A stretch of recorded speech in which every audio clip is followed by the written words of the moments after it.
Good afternoon. My name is Marco Aresu, and I teach Italian literature and medieval studies at Wesleyan University in Connecticut. And here with me today is Eva del Soldato, Associate Professor of Italian Studies at the University of Pennsylvania in Philadelphia.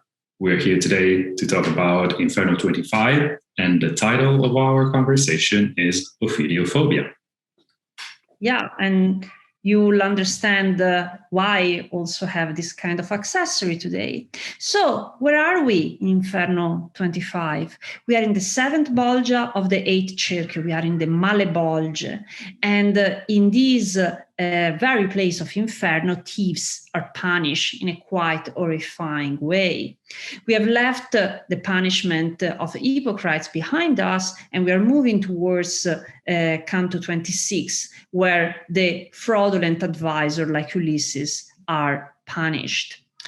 And Inferno 25 starts as a continuation of the previous canto, Inferno 24. Indeed, Dante has to tie up loose hands with Vanni Fucci, who challenged him verbally in the previous canto, and at the beginning of Canto 25 goes beyond with his blasphemy. And he receives an immediate punishment for showing le ficche to God, so that Dante can actually appreciate the presence of snakes, contrary to us. The episode of the punishment of Vanni Fucci is immediately followed by the presentation of Cacus, a centaur, according to Dante, even if that is not the case from a philological point of view. That is both a dweller of this particular ditch and also somebody who's punished and works as a guardian, like many other mythological figures that Dante rewrites as demons throughout Inferno. Immediately after the presentation of Cacus, we have a major part that involves transformations of a particular kind, followed by a quick epilogue, a brief epilogue that connects to the following Canto 26 and the invective against Florence. It has to be said that the transformation themselves in Canto 25 for the most part involved Florentine characters. And yet the beginning of Inferno 24 instead focus on Pistoia, precisely because after we have forever abandoned Vanni Fucci to his destiny, after he has been further punished, and after, as Marco was saying, Dante has this first meeting with snakes that, at least with him, are friendly, he starts with this terrible tercet, one of the most violent we will find throughout the entire Divine Comedy, which is precisely an attack against Pistoia, the city of Vanni Fucci. Let me read. Ai, Pistoia, Pistoia, che non stanzi di incenerarti, che più non duri, che poi che mal fare il seme tu avanzi. And in the version by Hollander, Pistoia, Pistoia, why won't you resolve to burn yourself to ashes? Cease to be, since you exceed your ancestors in evil. Is a pretty elegant and rhetorical way to wish for some sort of genocide of a whole city, like it is often the case in the comedy. And one may mention the invectives against Genoa and Pisa, for example. After the presentation of, after the invective against Pistoia, we come across the episode of Cacus that we have called a centaur because Dante calls him so. As a matter of fact, Dante uses as major source for his representation a passage in Virgil's Aeneid in the book 8, in the 8th book, where Cacus is, however, presented slightly differently. In Virgil, he is one who spits fire, whereas in Dante's passage, he has a drake on his back that spits fire and is surrounded by snakes, like Eva presently. However, Dante sort of contaminates his Virgilian source with a passage from the Fasti by Ovid, where the death of Caco by Hercules' club is described, whereas in Virgil, Caco dies strangled by Hercules. Also in Virgil, Dante finds the element that helps him classify Caco as a fraudulent thief, because Caco tricks Hercules into thinking that the cows that he's stealing went in the opposite direction than where his cave is, by dragging them by their tail. Yes, and the passage on Cacus is particularly important because for the first time in the Canto, and in a way which is made of gesture, of body language, Dante is asking an ancient poet, in this case Virgil, to be quiet, to don't speak. In this case, the justification is that he wants to listen to what Cacus is saying. But it's probably why, also because, like Marco was saying, Dante is basically rewriting Virgil about the description of the nature of Caco. After we say farewell to Caco, we meet the individuals that Caco is looking for. That is, those 5 Florentine thieves who will be the protagonist of the metamorphosis that characterize the second half of Inferno 25th.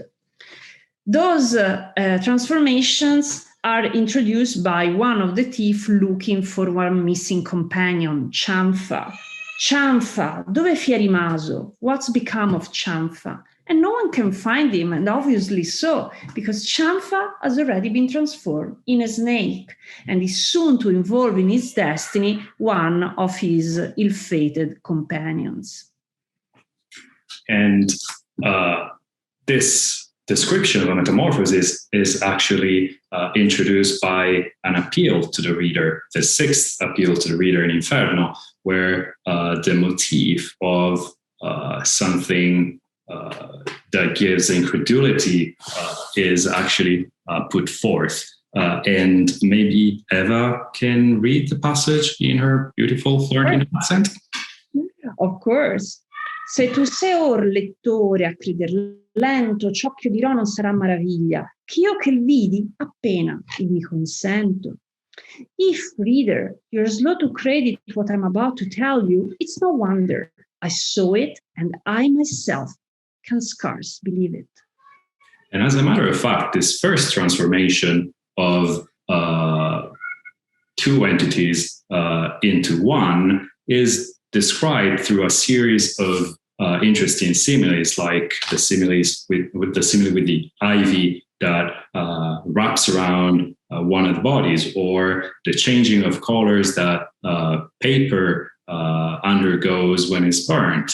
And the third simile that is the wax used to describe the changing of body parts and the metamorphosis of body parts. But if there's something Dante is particularly proud about in this canto, is the description of the second metamorphosis. And probably rightly so, because he is indeed introducing something new from those who preceded him when speaking about metamorphosis. And since we are speaking of Dante, is making this fact explicit. So that is why if we arrive at verse 94 and following, we will see Dante openly asking, this time through words, not by a gesture like before in the case of Virgil, is Lucan and Ovid, who spoke about physical bodily metamorphosis, to be quiet, to don't speak, precisely because what is offering is a completely new kind of metamorphosis. Let me read these verses. Taccia Lucano mai là dove tocca del misero sabello di Nasidio e attenda a udir quel cor si scocca. taccia di cadmo e d'aretuso Ovidio, che se quello in serpente, quella in fonte converte poetando, io non lo invidio. This is because the metamorphosis described by Dante is a metamorphosis of a new kind. This time, 2 of the 5 thieves that he lists throughout the canto will reciprocally convert in the shape previously possessed by the other one. So one of those that previously was at the body of a man will become a snake, and the one who was a snake will be back to be a man. And this sort of description also uses similes like the one of the snail or the one of the lizard, or also the one of the grain of pepper to indicate the color of one of the entities. Interestingly enough, in this description of transformation, there's also some sort of incantatorial element of magic involved with the mesmerizing mutual gazing of the two entities, or the smoke coming out of the wound that the snake inflicts on the human body and from its own mouth, the opening of his mouth. That adds a particular dimension of mystery to the whole passage. And what is also notable, and what also confirms that Dante is proposing something new with his own metamorphosis, not just the second one, but all those which are narrated in Inferno 25, is that they add to their pagan precedents a Christian meaning that, of course, conferred them further depth. Because basically we can look at this metamorphosis as a sort of negative of religious metamorphosis. And this must not surprise us at this point of the Inferno, because, of course, we know that many times what happens is that we have negative version of Christian dogma and Christian belief, which are portrayed precisely in the kind of punishment suffered by the sinners.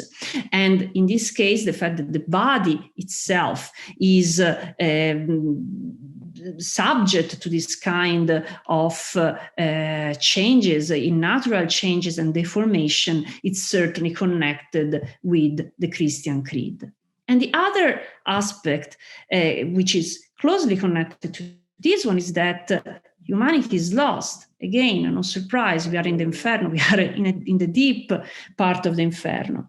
And we realize it because when the second metamorphosis is over and the thief that previously was a snake, as he acquired his human form, is pleased about that. He's not crying the sort of the companion that now has become a snake. On the contrary, he's quite proud and happy with that. And in fact, he says, "I vo che Buoso corra come ho fatto io, carpona per questo calle.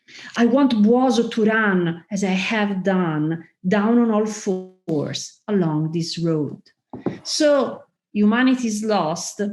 And this brings to the conclusion of the canto when 2 more thieves are mentioned.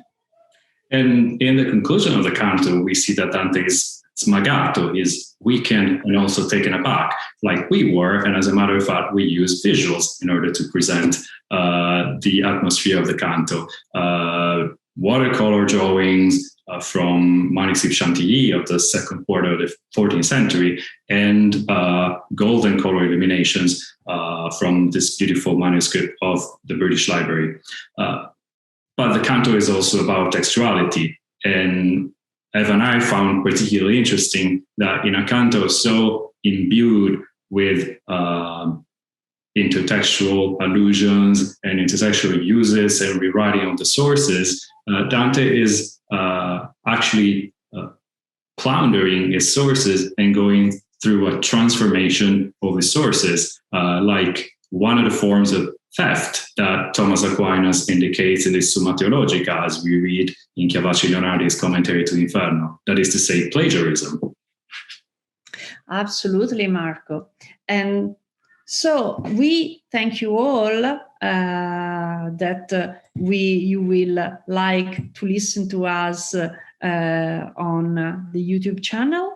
And thank you, Marco, for this lovely chat. This was lovely. Thank you, Eva, and see you soon. Ciao, ciao. Bye.